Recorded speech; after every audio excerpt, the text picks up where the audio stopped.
there, I'm Jennifer, and today we're going to talk about the meaning behind the story of Inanna's descent. If you haven't heard it or are exploring different versions, I'll link my telling of it below. And this video will just be about the elements of the story and how this 5,000-ish year old Sumerian poem relates to a modern day heroine's journey. We're looking at this story in the tradition of Jungian archetypal storytelling, which is based on the work of Carl Jung, and it explains myths and fairy tales through the lens of one person's psyche. When you listen to a story this way, it can take on an entirely new meaning because every character or aspect in the story is symbolic. It expresses a single part of the individual, and that individual might be you or me.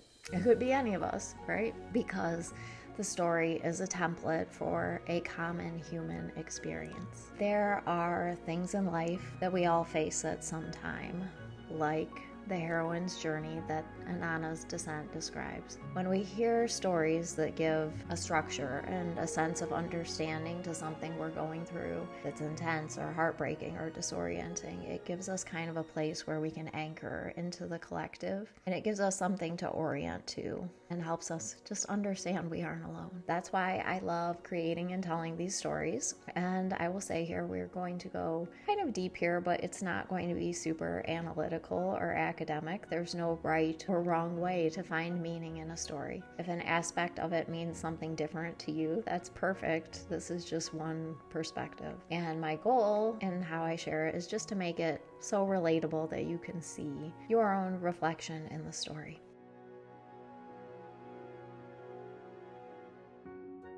The story began with introducing Inanna, the Queen of Light, who, in addition to being a beloved ruler, she was a mother and wife, tricked the god of wisdom into giving her the gifts of civilization. She, on the surface, seemed to have it all. And maybe you relate to that polished queen image, or maybe not so much. I think the most relatable thing is that Inanna had really tried to be a good girl. She was the Queen of Light, right? She had done the things expected of her. And in many ways, it had paid off. And of course, what is expected of us within family, culture, subculture, it's not the same for every woman. And the level of external reward and validation we receive for our efforts varies a lot. Yet, the commonality is that most of us are just trying to succeed at life within the framework we've been given. And that framework usually requires that we abandon parts of ourselves in order to secure our place in the world. As we see in the story, those abandoned parts just don't go away. They're still part of us. They're stirring in our underworld. That is just the situation Inanna is in when she starts to hear a voice. At first, it's just a whisper, Inanna, and she ignores it, right? But it gets louder and louder. It is her sister, Ereshkigal, queen of the underworld. Who is the Dark Queen?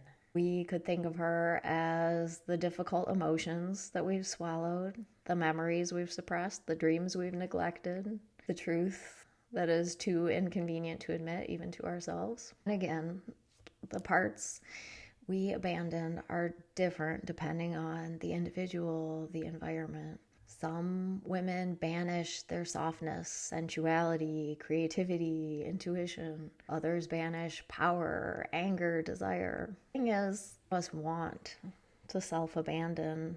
Like Inanna with Ereshkigal, we do it because we feel we have no choice. And maybe it seems like it really is for the good of our kingdom, ourself. Maybe because of conditioning, we think that these parts of us really are sinful or shameful and should never see the light of day. Yet, the truth is, there is no Dark Queen. There's only the sister we've banished, right? In any case, as time goes on, it gets harder and harder to maintain the split between our surface life and the self we've buried. This is actually biological for women as we get older. The shifts in our hormone levels start to change how we relate, and we become less wired for being pleasing and self-sacrificing. We're able to grow into being fierce with reality, you could say, as the saying goes by Florida Scott Maxwell. I I like that quote. The dark queen. So her voice can also show up as some kind of crisis that forces us to look at ourselves on a deeper level, to look at our lives. This could be anything, really. It could be health, relational, financial, career, political, religious, whatever. All the ways that we've been like, okay, this is good enough. Or if I'm a good enough person, I can deal with this. It stops working. The whispers we push down get louder and louder until we can't hear anything else. Meanwhile, perhaps the stakes are higher and higher to hold it all together on the surface, right? The more of a kingdom we've built, the more we have to lose. The more people are depending on us to keep up appearances. Yet, when one is truly called to a heroine's journey, it no longer feels like a choice. You get to the point where you know you have to do something different, even if that's the last thing you want to do or that you ever thought you would do. That is where Inanna is when she tells her servant Ninshibur her plans. Ninshibur begs Inanna not to go. In my telling of the story, Ninshibur, this was not in the Sumerian tablets, but Ninshibur tries to distract Inanna with some fun distractions like, hey, you've just been working too hard. Let's go get a drink. And I just added this as a relatable reminder that our entire system is wired to keep us safe and alive. For most of us, we have maintained a structured identity and worldview that has worked to do that thus far. So when we are faced with dismantling those structures, we're going to get some internal pushback. We're going to wrestle with some cognitive dissonance and maybe the pull to distract or numb and soothe ourselves back to sleep in some way. So the parts of our brains that seemingly sabotage us like this aren't bad or foolish. They are like Ninshibur. She was wise, protective, a servant that only wants what's best for us. And they want to make sure we can handle the road we're going down. I often say, from both personal experience and observation, that we don't see reality until we can handle the consequences of seeing reality. It doesn't matter how obvious something is. If seeing it is going to destroy you in a way you are not equipped to come back from, that good servant in your psyche is going to do everything in her power to block you from going there. Even though she knows there's also a price to pay for ignoring reality and carrying on with all your coping mechanisms. And she knows you're eventually going to have to make the journey. All of those frustrating mental blocks and self-sabotage are just your system trying to keep you safe. As we saw in the story, at this point, Inanna is ready to embark on her descent, or at least as ready as she can be. And so with the help of her servants, her good servants, she readies herself as best she can. The story lists 7 things she brings from the upper world, and each thing she has to give up as she passes through the 7 gates leading to the underworld. And the items vary slightly depending on the telling of the story, but generally they correspond to the main energy centers of the body. So as we go through life being conditioned by society, experience different hardships and traumas, we learn ways of armoring and diverting the natural flow of our energy to cope. In different ways, we shut down our power and outsource to something external. So this descent into our underworld really involves a process of bringing our energy back into alignment and reclaiming our power and intuition. And that is what we work on in my Heroine's Compass classes. So the symbolism of each of Inanna's little pieces of flair. First, we had the crown. So this stands for the weight of maintaining our identity and external image. If it's not in alignment with who we really are, no matter how stunning it appears, it will eventually become too heavy to bear. Where we thought we were strong for carrying it, we realize we're just stiff and contorted and can't move naturally. We feel a relief when we finally let that go. Then we have our beaded forehead band, which symbolizes the mental pressure to conform to outside influence, to be kind of the smart, good girl. maybe who always listens to the experts and leaders, even if it goes against her conscience and intuition. As we grow into our fully formed adult wisdom, that forehead band starts to feel pretty damn tight. Right? When we finally untie it and unblock the flow of energy, we're able to finally hear our own intuition and soul self loud and clear. Next, we come to that lapis stone necklace. This stands for the ways that society, cultures, or even people who we care about can strangle our authentic self-expression. And maybe we've kind of worn these chokers our entire lives, and we're only letting the most palatable words come out. So when we take them off, we might have to kind of get used to what it feels like to have energy flowing there again. I know that is true for me. Next, we have the armored breastplate, and not surprisingly, this relates to wounds of the heart that cause us to armor and avoid vulnerability. Things like our joy, wonder, creativity, and the ability to fully connect get crushed underneath this armor. But when we remove it, it transforms our entire being. We had that studded belly girdle. That symbolizes how we armor our wounds around sensuality and emotional expression. This might look like suppression or manipulative use of those things. There's a lot of need to control and therefore a lot of fear behind that armor. So when that miserable restrictive girdle is removed, there's freedom to express through the body and feel pleasure in healthy and balanced ways. Next, we come to the gold signet ring. It stands for social contracts that keep us bound in unhealthy relationships, careers, belief systems, or affiliations. When we have the courage to hand it over, we take back our power, make choices based on what's authentic and what's aligned with integrity and love instead of blind obligation. And lastly, we had that heavy royal cloak that symbolizes earthly comforts that we, of course, naturally enjoy, and they keep us feeling safe and cozy. But sometimes our souls call us to go down paths where we can't carry all that stuff, or at least where our comfort zone is threatened. So releasing excess things, attachment, and addiction to being comfortable can free us to follow our soul's calling. Those were the 7 items, and that all sounds kind of good in theory, right? But in real life, it's not easy giving up those things that we've depended on to keep us feeling safe, comfortable, accepted. And like Inanna, most of us do not do it voluntarily.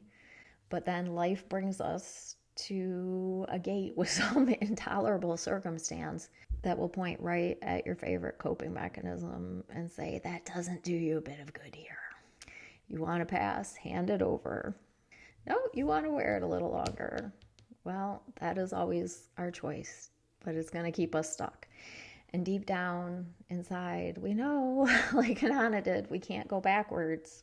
We have to get to the bottom, or that inner voice will nag us for the rest of our lives. The story, Inanna makes it through the 7 gates, and I hope you do too. But the truth is, not all of us do. This go around, perhaps. It is truly a heroine's journey to plumb the depths of the underworld. It's not for the faint of heart. Some really do choose to turn on their heel and go back to the surface. And they might try again when they feel more prepared. Or they might just take ninjabers out and go partying and shopping whenever they get wind of their banished sisters. There can be, again, wisdom in those delays. In real life, this is not a linear one and done journey. We might have a long period where we're working on like loosening the forehead band or the choker. We may truly need the socioeconomic support that, say, the signet ring or the cloak gives. There's a lot of complexity involved in surrendering and releasing and learning new ways of being. The while we're coming face to face with our soul fragments, our banished sisters, and integrating those parts back and wholeness. So none of it is all or nothing, right? Well, I said this journey doesn't feel like a choice.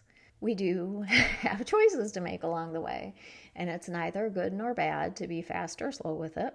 And I think when it comes down to it, it's just the readiness of your soul that gives you the will to continue and to make hard choices and sacrifice. Back to the story. After the seventh gate, Inanna reaches the bottom of the underworld, and there is no warm, fuzzy reunion. But instead, Ereshkigal has the eye of death put upon Inanna, and she is thrown onto the meat hook. When I first heard this story, I guess I was still kind of wearing my forehead band. I was in a different place. I was like, oh, that's a little violent. And yet I also got it because felt like I was on a meat hook in some ways. It is an intense symbolism, right? The eye of death thrown on the meat hook, dead in the underworld. But it's intense because it reflects the intensity that is a dark night of the soul, when our false sense of self and the external things that gave us a sense of security, worth, and belonging have been stripped away, when we've lost our coping mechanisms and armor. It is a death to what was. But like Inanna and Wesley from The Princess Bride, we're only mostly dead. And that doesn't mean we just snap back, because those 3 days are needed, which is also symbolic of moving from death to new life and also completeness. 3 days, just naked and alone, with nothing but the self we've abandoned and betrayed staring back at us. It's a lot, it is. I added this part of the story in my version where the eye of death was put upon the Queen of Light and a curse was placed on the entire kingdom. Those on the surface were still functioning, but it was as if a heavy fog had fallen over them. I said that to acknowledge that while we are walking these deep, dark life and consciousness shifting paths, back on the surface, life must go on. It's like you're walking two worlds at once, and that can be really, really difficult if you're trying to function and show up for work and your family and people and responsibilities. Internally, you're like going through this death that maybe almost no one knows about. You might wonder how you are going to get through it, but like Inanna, you are. Help is on the way, and it is built into your system. Ninshibur, the wise servant, had no intention of leaving Inanna any longer than necessary in the underworld, and she recognized the effects of the Eye of Death. She knew it was time. The two fairy creatures were dispatched for the rescue, and they were fast and agile and wise, and they had the inextinguishable light and healing remedies. This wise servant really does exist in each of us. The cycles of descent, release, healing, integration, and ascent are natural and built into our lives and bodies. Just like circumstances trigger the beginning of a descent cycle within us, our systems have ways of bringing us back up. The pain is not going to last forever. I know it may feel like it will, and that all of it is hard and brave work. It can be complicated, but it is not without purpose. And of course, we often need outside help and support too, not only relying on what our systems come up with, but we would do well to acknowledge the wisdom of the process and not pathologize it, even when you're on the meat hook. Remember, you are going to get back to the surface. The fairies know they cannot help the Queen of Light until they first help the banished sister. We can have some unhealthy or harmful tendencies that we're ashamed of and try to hide, the shadow tendencies, but intertwined are pieces of ourselves that are just pure power. These are characteristics we might even envy in others, but we banished in ourselves, not because they're shameful, but because they had no room to exist in our upper world circumstances. All of those parts need to be bathed in inextinguishable light and compassion and love. And that sounds super cliche, I know, but it's true. Only then can we heal the inner relationship and bring ourselves back into wholeness. Some of those aspects, like our protective anger or overt sexuality, might not be a side everyone sees on the surface. Yet, with the energetic paths in our systems cleared, When the timing is right, energies have a clear, well-formed path to rise to the surface. And when they do, it is welcomed in service to the kingdom or queendom, shall we say. No more banished power. Inanna returns to the surface, and like an Ninshibur had warned her, she is forever changed. And that's the challenge after the challenge. Your old life, your old things, much of it doesn't quite fit. You might find some people like the old you better, the one who played by the rules and did what was expected. So there's always, almost always, but there's usually some loss involved in these cycles. Yet what we gain is more. So this journey really is a kind of soul retrieval. And once you reclaim that sense of wholeness and take back your banished power, you wouldn't trade it for the world. And you come to appreciate each step that brought you to this point, even the really hard parts. Really, descent journeys purify us of everything that doesn't belong. The armoring, false identities, coping mechanisms, reactivity, and conditioning. All of those things that told us what parts of ourselves were worthy of the light, all released. So what remains is wholeness, clarity, the ability to show up for life like one of God's little rays of creative energy, as we were all meant to be. And so we wind up back on the surface, but also on a whole new plane of existence. And in our story, that's the symbolism of how Inanna went from a queen to a goddess. And I wish that for you too. We were made to heal and transform. The path is waiting. We already know the way. As this really, really old poem aptly illustrates. I hope you enjoyed taking this journey with me.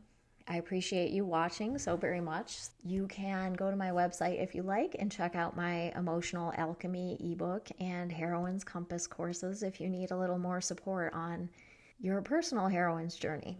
I hope you will follow along for my original series of archetypal stories, starting with the heroine's becoming. If you have any thoughts bubbling, leave a comment. I'd love to hear from you. I'll see you next time.